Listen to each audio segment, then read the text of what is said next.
సంవత్సరాల వయసులో అసలు ఈ పాపం మీకు ఎట్లా తెలిసిందిరా? ఎలా ఈ అపవిత్రత మీరు తెలుసుకోగలిగారు? ఎవరు నేర్పితే మీరు తెలుసుకోగలిగారు?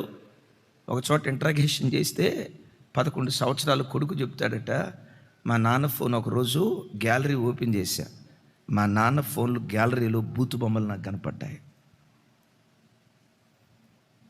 తండ్రి దారి తప్పాడు, కొడుకు దారి.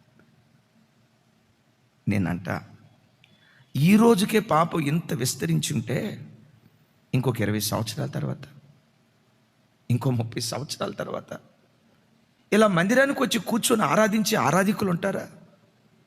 దేవుని కొరకు బ్రతికే తరాన్ని భవిష్యత్తులో మనం చూడగలుగుతామా?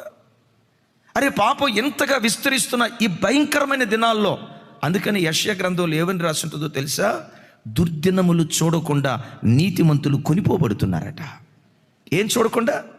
అందుకని చాలాసార్లు అంటాం కదా, పోయినోళ్ళే మంచోళ్ళండి, గడిచిన కాలమే చాలా మంచి కాలం అండి. అందుకని బైబిల్లో ఒక మాట రాసి ఉంటుంది, అంత్య దినములలో అపాయకరమైన కాలము వచ్చును. ఏ కాలం వస్తుందట అంటే, కాలం చెడ్డది కాదు, ఆ రాబోయే కాలంలో ఒక మనిషి పవిత్రంగా బ్రతకటానికి అనుకూలత లేని కాలం.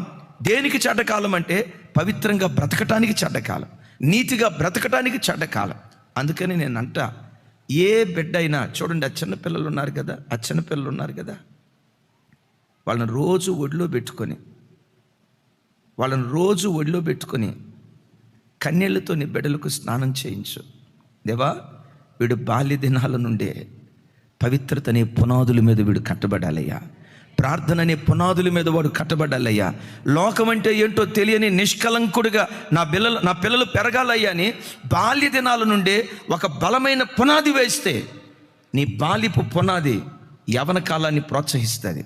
యవన కాలపు పునాది నడి వయసు పునాది రాబో భవిష్యత్తు కాలం అంతా ఆత్మీయతను కాపాడుకోవటానికి దేవుడు కృప చూపిస్తాడు.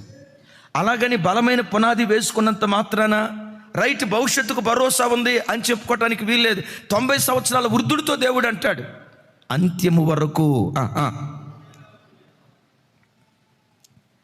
మీకు ఆ మాట వెయిటేజ్ ఎంత అనిపించిందో నాకు తెలియదు, కానీ నా వరకు నాకు భయం అనిపించింది. అరే, ఎంత ప్రార్థనా పరుడి దగ్గరకు వచ్చి వృద్ధాప్యంలో దేవుడు అనే మాట ఇది. దానియేలు, అంత్యము వరకు నీవు నాలో నిలకడగా ఉండాలి. అయ్యా, ఇంకా అంత్యమేంటి అయ్యా, 90 వస్తే రేపో మాపో నేను చనిపోబోతున్నాను. దానియేలు, చనిపోయే ఆఖరి క్షణం వరకు వాడు నిన్ను వెంటాడుతాడు, జాగ్రత్త.